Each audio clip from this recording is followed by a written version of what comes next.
Hello and welcome to another episode of the Principal Liner Notes podcast.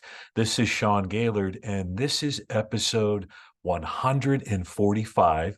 We're amidst season 5 of the Principal Liner Notes podcast, and I know that it's been probably maybe few weeks or so since the last episode of the podcast. I've been a little busy in my role as principal at App State Academy at Middle Fork as the principal there, welcoming back teachers and faculty and team members. And we are been very busy getting ready for back to school for our students. So I haven't had a whole lot of time with podcast and writing, but I thought that at this point, I would maybe just do a brief episode just to kind of keep the podcast wheels turning. I don't know if you've missed it or not, but I thought, hey, why not? Let's do a quick episode. So about a month ago or so, maybe a little less, one of my favorite singer and songwriters and guitarists passed away. That's Robbie Robertson. He is the leader of the band, The Band. You may be familiar with some of their seminal hits, such as The Weight, Up on Cripple Creek, The Night They Drove Old Dixie Down. You may also be familiar with Robbie Robertson's work in the swan song of the band known as The Last Waltz. Here's a copy of that album here. It's a triple album. And basically, The Last Waltz was a farewell concert from the band, November 25th, 1976. The band is most famous for backing Bob Dylan when he went electric, and that caused a whole lot of controversy and turmoil when Dylan switched from acoustic instrumentation to electric instrumentation, and the band served as the electric backing for Dylan's exploration into electric music, and it's quite amazing, quite inspirational. I've done bits on the band before on the podcast, and I thought that it would be timely to give a proper tribute to Robbie Robertson, who is someone that has been a big influence on me, big influence on my leadership, big influence on many things. And The Last Waltz, as I said, is a triple album, and it is also a music documentary. It's a concert film directed by Martin Scorsese. And in The Last Waltz, it is a who's who of rock royalty paying tribute to the band and sitting in with the band. I'm talking about folks like Ringo Starr, Joni Mitchell, Neil Young, Muddy Waters, Paul Butterfield, Bob Margolin, Steve Stills, Ronnie Wood. The list goes on and on and on. And many consider The Last Waltz to be the greatest concert film ever filmed. I know that's debatable. There may be others out there who are saying, no, it's Woodstock or Stop Making Sense from the Talking Heads. Also getting a re-release next month. We'll probably go down that rabbit hole on the podcast here. But The Last Waltz is just truly a testament to the brotherhood of the band and the kinship and connection that many felt when playing with the band or seeing the band in concert. And as I was reflecting on the passing of Robbie Robertson and what he stood for and what the band stood for, I felt that there are a lot of similarities with kind of the core of this podcast. And the core of this podcast is all about finding connection in meaning, connection in truth, connection in kinship. And that's very much similar to what the band accomplished in their 16 years together in their original lineup and then beyond when they reunited, unfortunately, without Robbie Robertson. And there are just so many great moments in The Last Waltz. Joni Mitchell performing Coyote with the band. Levon Helm, just the drummer from the band, and if he could get an Academy Award for his performance alone on the night they drove Old Dixie down, man, that would be something. But there's another kind of cool moment, and if you blink it, you'll miss it in the last waltz, and that's Eric Clapton, who was a huge fan of the band. In fact, when he inducted the band into the Rock and Roll Hall of Fame back in the 90s, or whenever it was, he said that when he was traveling up to New York to visit the band and sit in with them, they lived in very famously lived in a house called the Big Pink in upstate New York. Their first album is a tribute to that living experience, that communal experience, music from the Big Pink. And when Clapton was going up to visit the band, and he was in such awe of them. He was debating whether or not to work up the courage to ask if he could join the band, and he never did. Can you believe that? Eric Clapton, this great guitarist who was in so many great bands, the Yardbirds, Cream, Blind Faith, one who is considered to be a living legend, him kind of trying to work up the courage to be in the band. So anyway, he's sitting in with the band, and they're performing an old blues song, Further Up on the Road, which is a great song. And Clapton comes out in his signature Fender Stratocaster, and starts playing, and the band is doing this just really cool blues shuffle. They're in the groove and they're in the pocket, and Clapton is just ebullient in the presence of the band, and the band is in awe of Clapton, and it's just this kind of great kinship going on.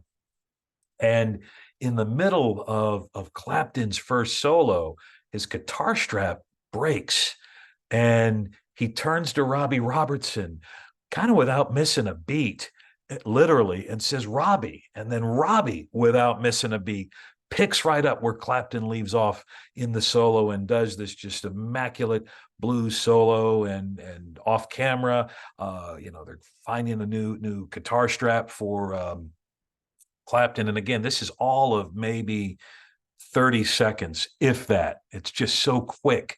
And again, if you hear it on the record, you can hear Clapton go, "Robbie," and in the film, same thing. And it's seamless, right? It's seamless. And the song goes on and it ends, and it's an amazing moment. It's an amazing moment in the last waltz. And again, a testament to that collaborative spirit, that kinship, that trust, that even though I'm jamming here, I've got this kind of unexpected event that's happened. My bandmate is going to pick up right where I left off and keep the music going. And that got me thinking about a lot of things as a leader, as a collaborator, as an educator. That those moments of support that are needed in our gig as educators and as leaders are sacred, are important, are essential to the job that we're doing to serve and support each other in the schoolhouse, and ultimately serve and support our students. And I thought, how does this moment of Clapton and Robbie Robertson playing together, guitar soloing together, and then Robertson supporting Clapton seamlessly, how does this connect? How can we do this as educators? How can we do this in whatever organization or whatever department that we're in? Collaboration, as I've talked about on this podcast again and again and again, is that secret sauce, is that essential foundation to help ignite great things to happen. In this collaboration on the last waltz, you've got some big names that are putting their egos at the door and wanting to be a part of something special. They all have the shared vision of the love for music, the shared vision of the love of what they're doing at this kind of high level of musicianship. And that same thing applies to the schoolhouse, where, and I hope that there is in your schoolhouse or your department or your organization or your team the shared vision, this kinship, where egos go out the door and we have the shared purpose to do great and innovative and creative things for the greater good, the common good. So I was thinking, here are 5 ways to kind of help build that kinship within your schoolhouse or your department, whatever role that you have, just like the band did in the last waltz. And you might not be soloing, right? Literally, but you may be doing your own version of an Eric Clapton blues solo, and you're out there in whatever instructional practice or in whatever leadership practice, and maybe your guitar strap breaks, or maybe there's a misstep or a mistake, and you turn around and you look to your bandmate or you look to your colleague, and they come right in seamlessly to help you and support you in whatever the practice and whatever the endeavor. So I thought 5 ways to kind of establish that kinship and that connection, just like the band did. I think the first thing to do is to make the first move in whatever group, in whatever band, in whatever department, or whatever faculty that you're in. Make that first move, meaning invite others. Acknowledge the fact that we are together in this organization, whether it's by choice or not. I hope it is by choice, but acknowledge and let people know unabashedly that we are together and we are all invited. I invite you. You are invited to be a part of this, and to be very vocal and to be very transparent about that. So make that first move. The second thing is, what's our vision? Ask that question. What is that vision? What is our shared vision? It's, sometimes vision and mission statements get lost in a file someplace, right? And maybe you talk about it at the beginning of the year, at the annual meeting or whatever it may be, and then it's never talked about again.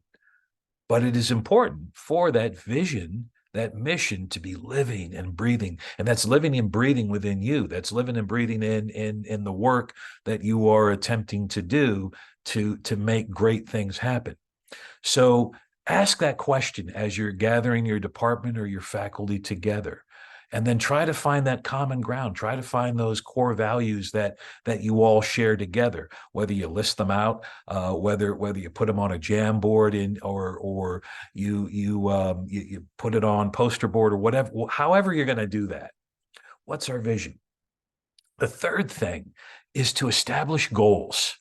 Establish goals that are going to be SMART goals, goals that are going to be specific, measurable, attainable, relevant, and timely. And establish goals that are going to make it happen in a good and noble and creative and innovative way. And then as you have established those goals along the way, celebrate those small wins, whatever it may be, whatever, if that growth is incremental, if that task that is leading to a larger tapestry of an innovative instructional practice, and it's just one small step, celebrate that and make a big deal about that. And then the fifth thing is to have that active presence for each other and to acknowledge each other along the way. Presence is so important. And I'm not just talking about physical presence. I'm talking about that emotional presence, that supportive presence, whether it's a kind note, whether if you're walking by someone's classroom and you see that colleague of yours doing something great and bold and amazing, jot that down on a sticky note or whisper to them, hey, you're making it happen. So 5 things to establish that kinship and to be your own band and to have that same kind of level like Clapton and Robertson did, where they have the sense of invitation. Invite others to your band. Make that first move. Establish your vision once you've brought your band together or your department together. Third, what are those goals? What are establish those goals that you're going to do? Celebrate those small wins along the way and be that active presence for that bandmate, so that when and if you slip, or your guitar strap breaks, and it's bound to happen, then that other bandmate is there to pick you up and to continue soloing, just like Robbie Robertson did for Eric Clapton on The Last Waltz, which I highly recommend. You can check that out, whether it's streaming on video, or you can actually hear the performance, or if you even have the vinyl, check it out further on up the road. So that's it for this brief episode of the Principal Liner Notes podcast. I hope I was able to make sense, and I'm always hopeful that I'm able to make a connection with you, because that is what the podcast is all about, making that connection. I also realize as I'm doing this podcast, got to work on my podcast muscles a little bit. It's been a while since I've done a podcast, so a couple of stammerings and missteps along the way. But hey, we're keeping it real here on the Principal Liner Notes podcast, and this is Sean Gaylord with episode 145 of the Principal Liner Notes podcast. Don't forget to share with the world your dreams and your visions, because the world needs them, and you help make the world a better place. Thanks for tuning in.